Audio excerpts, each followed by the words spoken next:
Hello and welcome back or welcome to the Riley Brakefield Show. I am your host, Riley Brakefield, where we talk about mostly sports, but whatever comes to my big fat dumb brain. Got a lot to talk about today, but first off, don't forget to like, share, subscribe, send to your friends, send to your family members, whatever you gotta do, spread the good spread the good word that I'm preaching, not the good Lord. I ain't the good Lord, I'm just preaching. Got probably gonna be a short show today. Not a lot going on in the world with Christmas coming up. But I can talk a little bit of college football drama, transfers, coaches talking about stuff, recruiting, stuff like that. A little college basketball recap from the week. I've been doing pretty good there. A couple news about what's going on with bigger picture stuff, and we're hit one love, one hate. Pretty good one today. I think you should stick around for that. What else we got? We got couple bowl game previews, games I'll probably be betting on this weekend. No college basketball this weekend, so won't be talking any about those. And then just a couple NFL games that I'm looking at that I'm going to be gambling on this weekend probably as well, and big playoff implication games especially. So yeah, that's about it. Let's get into it. Currently, I got the Jaguars Jets game on.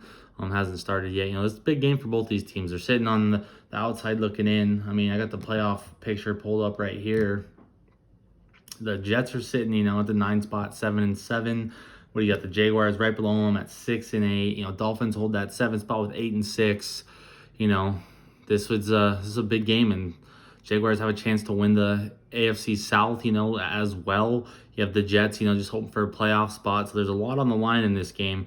Fun little matchup, 1 versus 2. Trevor Lawrence versus Zach Wilson. All the debate about them going 1-2 a couple of years back. Zach Wilson possibly getting looks at 1, all that jazz. So should be a good game tonight. I ain't got nothing but fantasy points, man. I got Evan Ingram and who else? I got Zay Jones tonight. Those two are playing. I don't think I got any Jets players, so we'll see how that goes. A little nervous, in the semifinals, playing my boy Tyler. Shout out Tyler. With a chance to go to the championship. I need that money. I need that money bad. That's all I gotta say. Got money on the line for it. But moving on, we got some college football that's been spicy the past week or a couple days. It's been past few days. It's been getting pretty spicy with National Signing Day and the transfer portal and whatnot. Jeff Traylor actually came out, I believe, was it Monday night or Tuesday morning, with a tweet asking the NCAA how he reports coaches and programs that are trying to infiltrate and steal and poach recruits. Apparently there's been some tampering going on there. A lot of people kind of know this is going on, can't really prove it, stuff like that, but interesting and something to pay attention to, especially as the UTSA season has now finished off here. Have to see what happens in the transfer portal if a bunch of their guys all of a sudden hit the portal and then all of a sudden are landing at some big name places. So definitely something to pay attention to. Quite a few big transfer quarterbacks have landed on their feet, decided where they're going. Devin Leary is transferring to Kentucky, and I think that makes Kentucky better than they were the past 2 years with Will Levis. Devin Leary, to me, he has pro potential. He's shown that the past few years. So interested to see what he can do at Kentucky. Coming off an injury, didn't play the second half of the season. So we'll see what happens with him. Definitely an exciting pickup, though, for the Wildcats, I would say. Sticking with quarterbacks, like I said, got a few of them here. Graham Mertz is going to Florida. A lot of question marks about that. Billy Napier staff in Florida haven't been doing too good this year, especially recruiting wise. Graham Mertz, has had his struggles. Supposed to be a 5-star recruit, supposed to be the savior of with the Wisconsin football team. Just never really panned out there. He's obviously getting a fresh start, so just going to be interested to see what happens there with him and see if it pays off.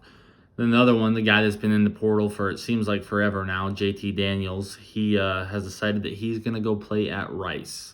Part of a national championship team at Georgia, had a pretty good run at USC, had a pretty decent run at West Virginia this past year, lands his feet on Rice. Kind of thought that he would have a chance at a bigger program, but I guess, just never really panned out.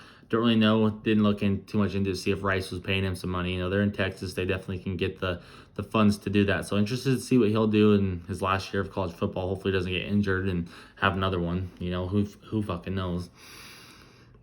Biggest transfer news has to be Travis Hunter. He's obviously going to Colorado. He said that once he got to 100,000 subscribers on YouTube, he would announce as a commitment. He was at 73 when he tweeted that out, and I think about 4 or 5 hours later, he had got up to that 100,000 mark, and then obviously announced he's going to Colorado. Not a shock there. He chose Jackson State over Florida State for Deion Sanders, so you'd be really surprised if he went anywhere but Colorado. So Colorado, Deion, is putting together, getting quite a few transfer guys, getting a couple of recruits here and there as well. So definitely looking up um, for Dion. Everyone knew it was coming, Probably the biggest recruiting news, though, has to be Peyton Bowen, safety out of Texas. Originally committed to Notre Dame and then flipped to Oregon yesterday. And then today, again, flipped to Oklahoma. A lot of people talking about it, saying, the money, the money, the money. For me, I hate that argument. I think that these kids should be able to make as much money as they want. I mean, when I was 18, 19 years old, I was looking to get paid. I literally was working a job where I was getting paid like $15 an hour and took a job that I was making $18, $20 an hour just because it was more money. You can't blame them. It's human nature. You got to support your family. You got to support yourself. So I think for these kids, it's the best decision they can make to follow the money, because you don't know if this college football shit's going to pan out. You don't know if you're going to go pro someday. So you don't know if you're going to stick it out in college because you get injured and your career ends or you leave early and you have to try to come back to school, because you don't get drafted. So why not take that chance, bake some of that money, use it for whatever, save it up, whatever you want to do. I don't blame the kids for doing that whatsoever. But, going back to Peyton Bowen, like that situation, he was committed to Oregon. Kind of going back to Oregon, Dan Lanning put together a huge signing day, flipped a bunch of guys, got a ton of talent, got DJ Ugalele's younger brother Mateo, the best, like pretty sure the best defensive end in the country. So big get for them. They're building a pretty good roster. They slid in the top 5 of the recruiting rankings basically just after their huge signing day. So props to them for getting the job done. Alabama, they're still sitting at the number 1 spot, looking pretty clear that they're going to hold on to that. So nothing new there. They always seem to do it. You can't fault them for that. That's just who they are. They're built like that. But hey, sometimes dynasty crumbles like it has been. Last little note about pro or football, I guess. The NFL and YouTube came to an agreement for NFL Sunday Ticket to now be exclusively on YouTube. Big deal for them. I watch all my live sports on YouTube, but other than the Thursday night game like tonight. But I really like YouTube TV. They're going to be paying, what is it, $2.5 billion a year to have that. So I'm sure it's going to pay off more than likely. The NFL is the biggest sport there is in the world. Well, not, it might be world. I don't know. As far as in America, it's the biggest sport. There's always people watching. There's always people willing to pay to watch football. So smart move by YouTube. Just loading them up, put them in the clip. That's just how it be. Now for our weekly child pedophile. Oh, hold on, no. I gotta make sure I say it right.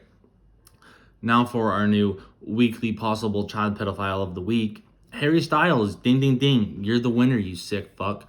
Harry Styles is in this ad campaign with Gucci, getting a lot of heat because, for one, he's in a teddy bear shirt, which, you associate teddy bears with kids.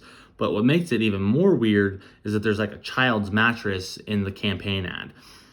They also called the ad "Ha Ha." It's almost like they're putting it right in front of our faces. Like, yeah, it's here. Like, what are you gonna do about it? So to me, it looks like a weird move. I think it's fucking weird that there's a child's mattress with like a 30-year-old man.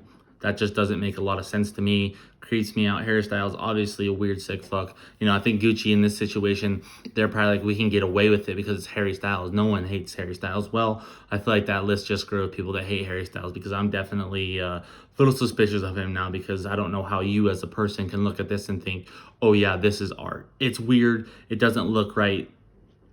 Makes me uncomfortable. So ding, ding, ding. Harry Styles, you're the winner of the possible child pedophile of the week. You just seem to be finding more out about these weird sick fucks in Hollywood. Another Twitter files came out. I didn't dig too deep into this one. Just kind of read it a little bit.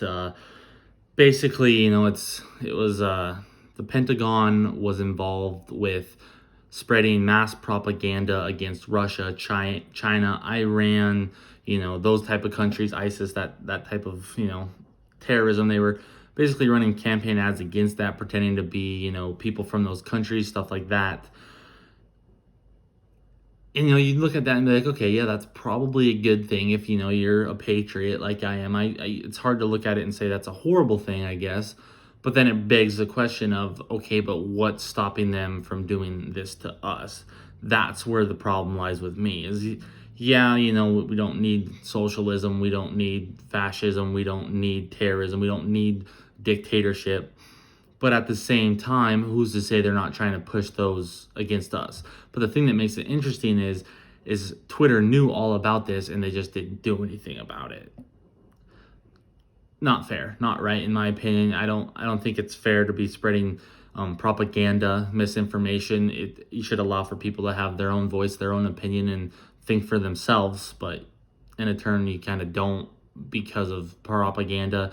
And yes, it's against things that I disagree with and don't think are good for the world. But at the same time, you can't do that. And who's to say they're not going to try to do it to us? That's where the real issue lies. But that's all for today's news. Nothing too crazy, just talking about pedophiles, sports, and Twitter. That's basically what this podcast is about, I guess. Whatever. Who knows? I like it. Whatever. I hope you do too. But let's get into one love, one hate.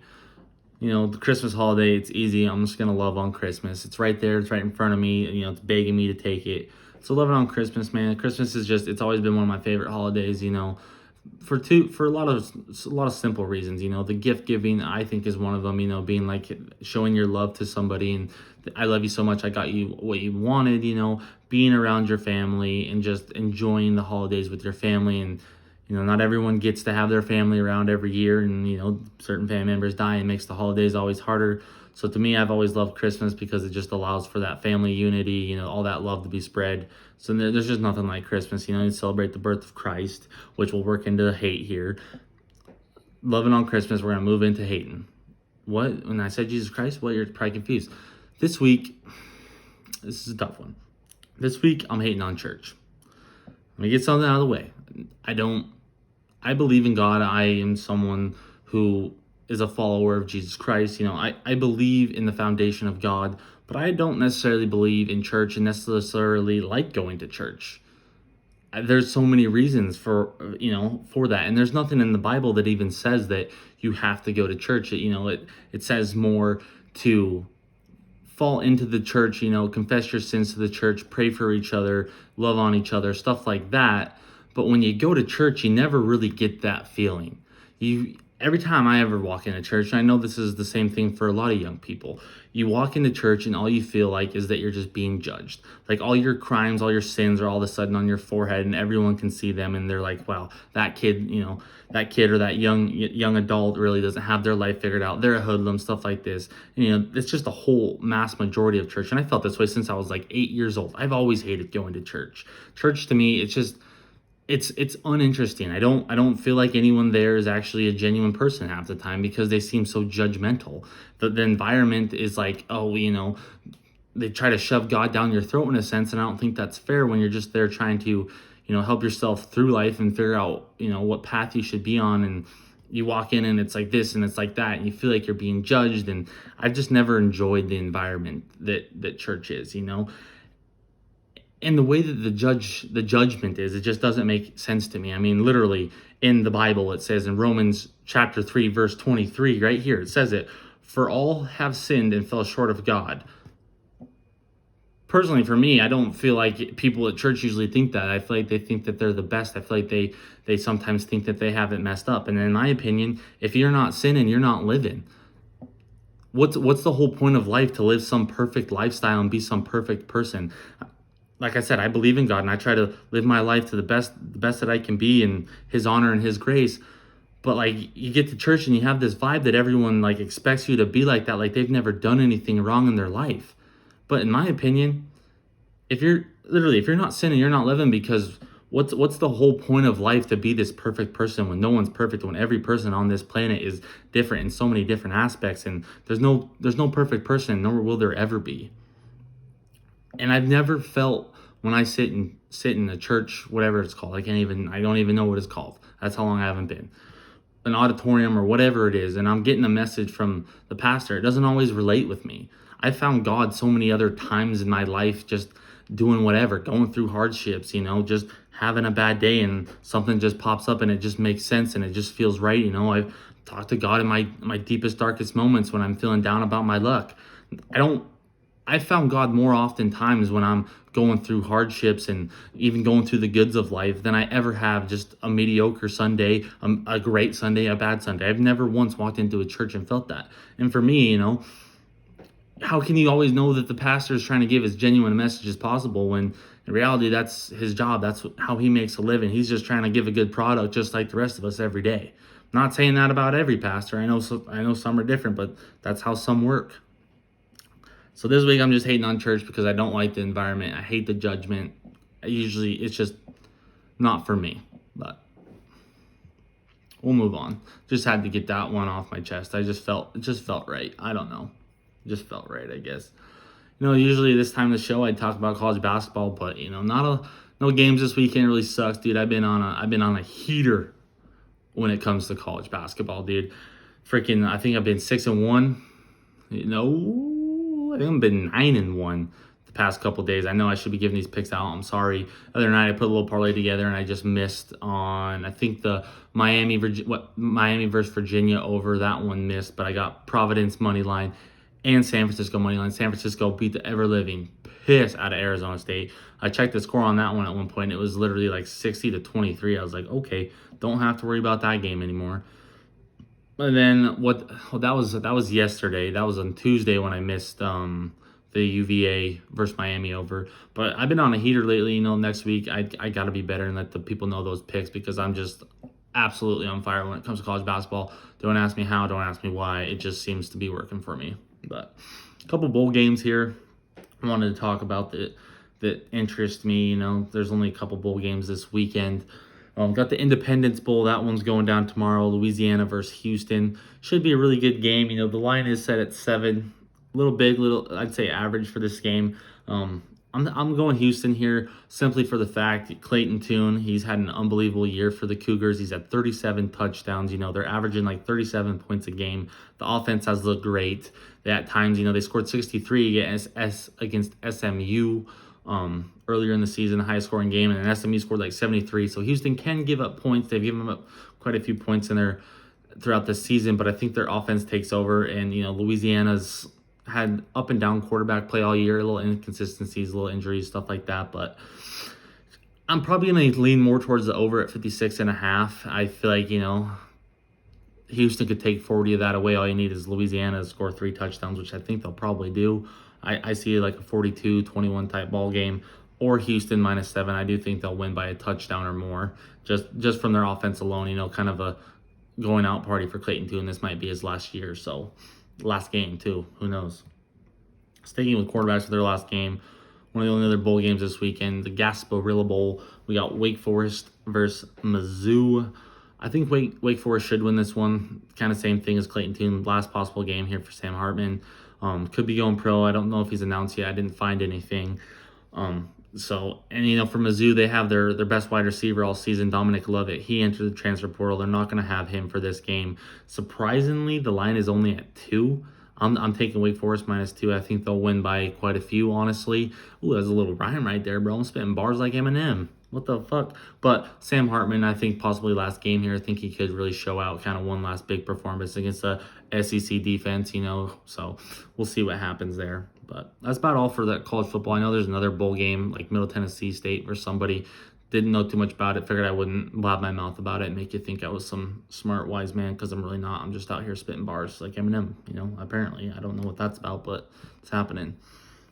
But big weekend in the NFL. Quite a few games that have, playoff hopeful implications and outside-looking implications and stuff like that.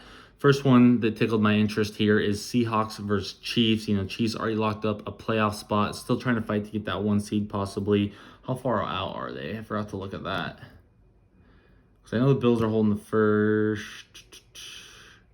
Tied with the Bills right now. Bills hold the tiebreaker. So, Chiefs probably still trying to fight for that 1 spot. So they're still going to come out inspired, I think. But I don't know. Seahawks, man, lost 4 of their last 5. Kenneth Walker's supposed to be fully back and healthy. So that's a huge plus for them. And I think they kind of have more to fight for. Possibly, losing 2 in a row, 4 out of your last 5, really in a tough spot. I don't know if they'll win the game, but I really like the Seahawks +10 here. I really think it's going to be a lot closer than a blowout. I think that the Seahawks are going to kind of figure out their offense again this week, kind of get back on the right track. Kenneth Walker is a huge part of that. So Seahawks +10 for me. I could see them winning, but I don't know. It seems too risky, but the +10 seems like too much to me, in my opinion. Bengals, Patriots. Bengals win this weekend. They lock up a playoff spot, so a lot riding for them. Patriots, they're sitting at the 8 spot right now. Look on the outside looking in, can't really afford to lose. I don't feel like they're going to be the best they can be, mostly for the huge part that I'm losing my train of thought here. Mostly because of how last week's game ended. I don't see them really putting it all together. I feel like they're going to kind of crumble down the stretch here, and I feel like the Bengals are just a different animal right now. I mean, I think they're one of 4 teams most people realistically think can win the Super Bowl this year. They're cooking at the right time. Offense is cooking, defense is cooking. So I'm gonna go Bengals -3 here. It just makes too much sense to me. I don't see the Patriots really coming out and playing inspired football. I feel like they're gonna kind of be down on their luck after last week's debacle. Eagles, Cowboys, huge game with a lot on the line. Eagles win. They lock up, well, Eagles win. They'd lock up the 1 seed, and they'd also lock up the division. Cowboys win, although on the other hand, gives a slight inch there. The Eagles would literally have to lose out, though, in order for them to take the division, but, still give them a chance to have a chance, basically. So we'll see what happens there. The biggest question mark about this game, though, has to be, no Jalen Hurts. But I don't really think Jalen Hurts is necessarily the entire Eagles team. Yeah, he's having a phenomenal year, but they have a ton of weapons. The defense is unreal, especially the defensive line. And Gardner Minshew stepping in. He's one of the best backups in the league, in my opinion. So it's not like they're going to be in too much danger. He can sling it. He can still kind of move around. Offense shouldn't be too hampered, but got to go Eagles money line because large in fact to the Cowboys defense, the amount of points they've given up the past few weeks, I don't see that necessarily changing. Like I said, with Gardner Minshew, I think the offense can still run as needed throughout the game. Raiders, Steelers, Sunday night, loser leaves town game. Both these teams are sitting at 6 and 8, kind of looking on the outside in, especially if the Dolphins win this weekend. That'll pretty much, Dolphins would be at 9 and 6, loser would be at 6 and 9, really puts you in a bad spot. The odds of you making the playoffs they're nil, actually, yeah. If the Dolphins were to win and whoever lose, they'd be out. Yep, because there's only 3 games left in the season. So basically, loser leaves town game. I'm riding the Raiders on this one. I'm taking Raiders money line. I don't really trust the Steelers. I know TJ Watt's back. I know that they're kind of going in the right direction right now, but the Raiders, their big win over the weekend, they still have been playing good football year. They've been so close in so many games.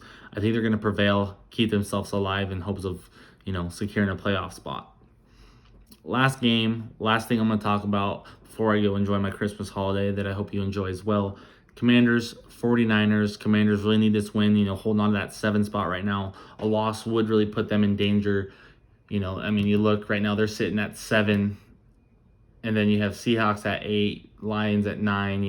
Seahawks and Lions will 7 and 7. A win here, if the Commanders loss, would really put them in a bad spot, fighting in the last couple of weeks with only 2 games left.